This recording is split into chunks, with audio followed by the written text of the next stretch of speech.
신체보건 2장 우리 몸이 공포를 느낄 때. 안녕 친구들, 이번에는 오드로드의 무서워의 두 번째 우리 몸이 공포를 느낄 때를 이야기할 차례예요. 친구들도 무섭거나 놀라면 눈이 동그랗게 커지고 소름이 오싹 돋지 않나요? 여기선 그런 몸의 변화가 왜 일어나는지 알아볼 거예요. 친구들은 귀신이나 괴물에게 쫓기는 꿈을 꿔본 적 있을 거예요.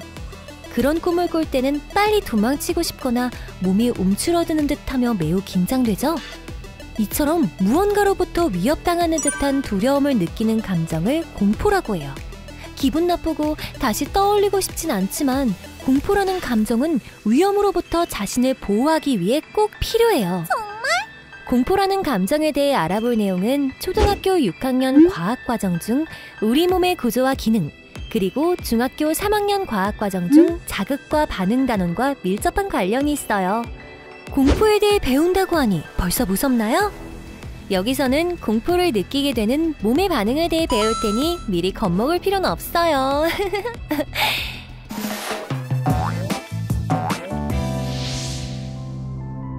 친구들은 혹시 길가에 떨어진 끈을 보고 뱀이나 벌레로 착각해서 놀란 적 없나요?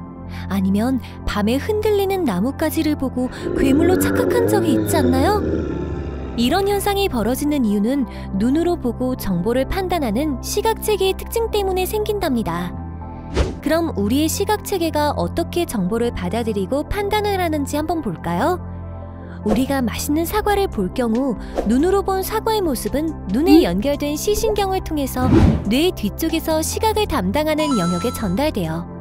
그런 다음 뇌가 이 사과 맛있겠구나 하는 판단을 하고 침이 고이게 하는 등의 반응을 하죠. 그런데 위급하거나 공포를 느끼는 장면을 보면 시각 정보를 전달하는 과정이 달라져요. 뇌의 깊은 곳에 편도체라는 것이 있는데 기쁨이나 슬픔, 무서움 같은 감정과 관련된 기억을 저장하는 곳이에요. 그리고 그런 감정을 일으키는 장면을 보면 가장 먼저 반응을 하죠.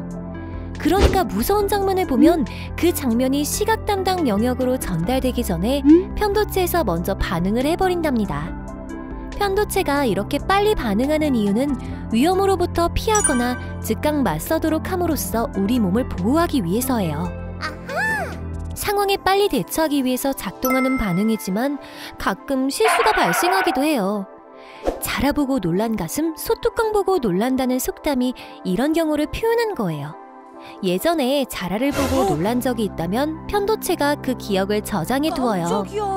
그런데 자라의 등껍질과 비슷하게 생긴 소뚜껑을 보고 자라인 줄 알고 또 놀라는 거죠.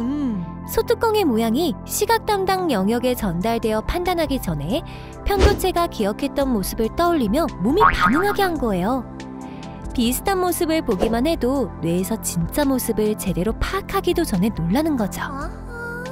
놀라지 않아도 될 일까지 놀라게 되니 조금 거추장스럽다는 생각이 들기도 하죠.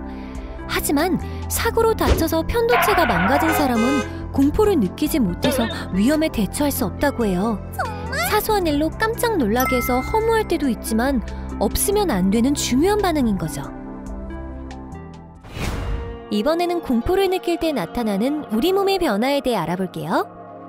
공포를 느낄 때는 기분이 오싹해지면서 눈동자가 커진다든지 심장이 콩닥거린다든지 하는 신체 반응도 따라서 나타나는 걸 느꼈을 거예요. 무서움이 클수록 몸에 이런 변화도 더 심해져요. 공포를 느낄 때면 왜 몸까지 반응하는 걸까요? 그건 우리 몸속에 생각하지 않아도 알아서 작동하는 신경 조직이 있기 때문이랍니다. 예를 들어 밥을 먹고 나서 우리가 소화시켜 하고 생각하지 않지만 저절로 소화가 되죠? 숨을 쉬고 땀을 흘리는 것도 마찬가지죠. 이처럼 살아가기 위해서 꼭 해야 할 신체 활동은 우리가 생각하지 않아도 저절로 진행돼요. 그렇게 되는 이유는 몸속의 자율신경계라는 조직이 알아서 하기 때문이에요. 자율신경계는 온몸의 신체 기관과 연결되어서 뇌와 상관없이 몸의 기능을 자율적으로 조절한다고 해서 붙인 이름이에요. 자율신경계는 교감신경과 부교감신경 두 가지로 나뉘어 있어요. 평소에 일상적인 생활을 할 때는 부교감신경이 작동해요. 이때는 심장박동도 느리고 눈동자의 동공도 작은 상태로 유지되는 반면에 소화액 분비가 많아지고 소화기관의 운동도 활발해요. 소화 위주의 활동만 하며 다른 활동은 줄여서 에너지를 절약하는 거예요. 몸이 편안한 상태라고 할 수 있죠. 하지만 활발하게 몸을 움직이는 운동을 하거나 공포를 느끼는 순간 교감신경이 작동하면서 몸이 빠르게 반응할 수 있도록 준비시켜요. 이때는 소화와 관련된 활동은 억제하고 아드레날린이라는 물질을 분비해서 몸이 빠르게 움직일 수 있게 도와준답니다. 그러면 심장이 빠르게 뛰고 기관지를 넓혀서 공기를 많이 들이마시게 하고 동공을 확대시켜요.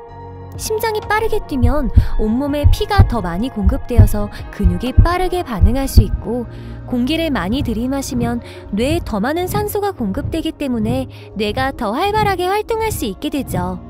또 동공이 확대되면 어떤 위험 요소가 있는지 더 잘 볼 수 있겠죠. 그리고 소화 기능을 억제하기 때문에 침 분비가 줄어서 입이 바짝 마르기도 하죠. 심장이 빠르게 뛰기 때문에 혈압이 높아져서 오줌을 만드는 콩팥의 활동도 증가해요. 그러면 오줌이 많이 만들어지겠죠. 그래서 조금 민망할 수도 있지만 가끔은 오줌을 쌀 수도 있답니다. 우리가 공포를 왜 느끼는지, 공포를 느낄 때 우리 몸이 어떻게 변하는지 살펴보았어요. 보았듯이 공포를 느끼는 것은 부끄러운 일이 아니에요. 공포는 스스로를 보호하기 위해서 신체가 준비할 수 있도록 반응을 이끌어내는 감정이라는 사실, 잘 알겠죠? 혹시 친구들은 공포 영화를 본 적 있나요? 무서워서 싫다고요? 기분을 언짢게 하고 놀라게 하는 공포는 모두 피하고 싶을 거예요. 그런데 여름이 되면 일부러 공포를 찾는 사람이 늘어난다고 하는데 무슨 말일까요? 여름이면 영화는 물론 TV 프로그램에서도 공포를 소재로 한 프로그램이 인기몰이를 하죠. 실제로 많은 사람이 여름을 즐기는 방법으로 공포 영화 보기를 꼽기도 해요. 그렇다면 공포가 더위를 식히는데 효과가 있는 걸까요? 실제로 공포 영화를 보면 더위가 가신다는 말은 맞는 말이에요. 여기에는 과학적 이유가 있어요.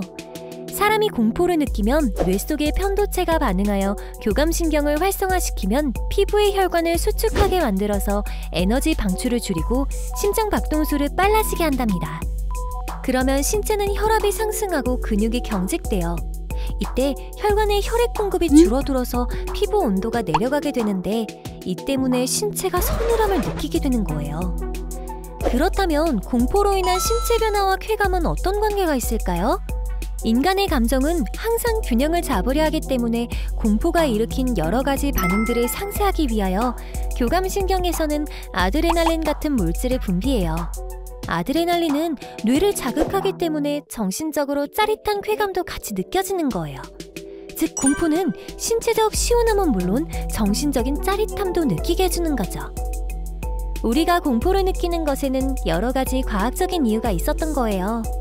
이유를 알았으니 무턱대고 두려워하지만 말고 이제부터는 자신감 있게 공포를 체험해보는 건 어떨까요? 그럼 다음 영상에서 또 만나요.